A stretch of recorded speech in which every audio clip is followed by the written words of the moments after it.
Letter from a doctor here. Lately, I've been observing that young men are under extreme stress. Demand for antidepressants is growing rapidly.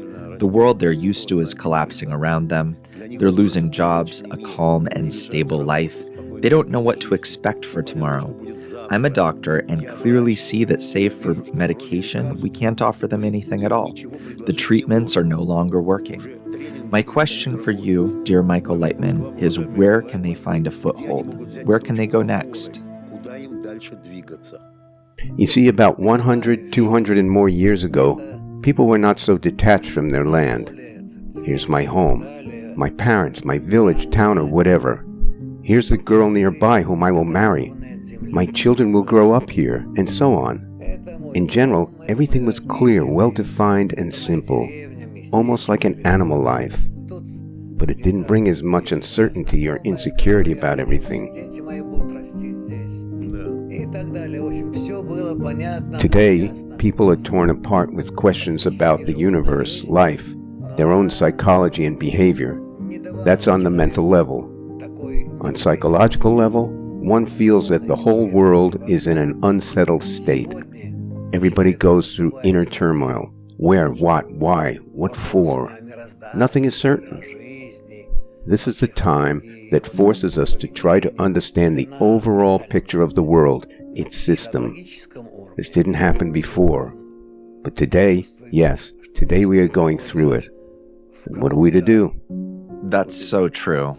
Until we come to realize the whole picture of the world and understand it to the extent of connecting with it, comprehending it, perhaps even controlling it, at least to a certain degree, nothing will change.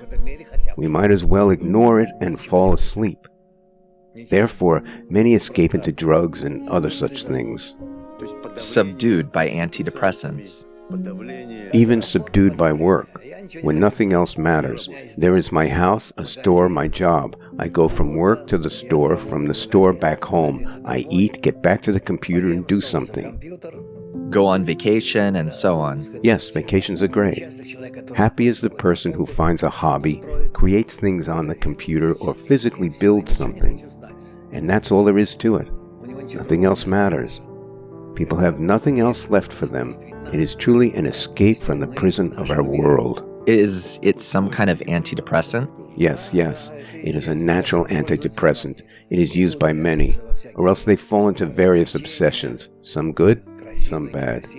There's not much else to offer. Is it an escape, one way or the other? Everything is an escape, absolutely everything. To the extent that people start stealing, killing, doing anything, sports gets used too. All is simply an escape. Escape? Yes, you name it. Great works of art, anything. It is all an escape from the very same question. Why? If there is no answer, anything that people deemed important, it saves them. You said, then why? Why do I live? And why is all this happening? Yes. Yes, we shouldn't ask. It's not good to ask this way. It'll ruin us completely. Right. Into full depression. It haunts us. It smacks us from behind all the time until we wake up? Until we wake up. Until we ask ourselves this question. This is what Baal HaSalam writes about in the preface to the book of the Zohar.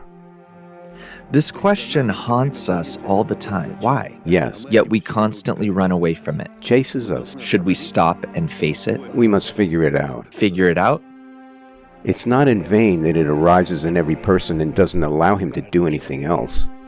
Either he forgets himself and gets involved in doing something else like tending to a hobby, or he must face this issue and resolve it. Will we ever dare to face it? In fact, you've already spoken about it, and now I'm scared to question. Why? What for? That is very good. In this case, every minute of life will be filled with a higher meaning. We'll do our best.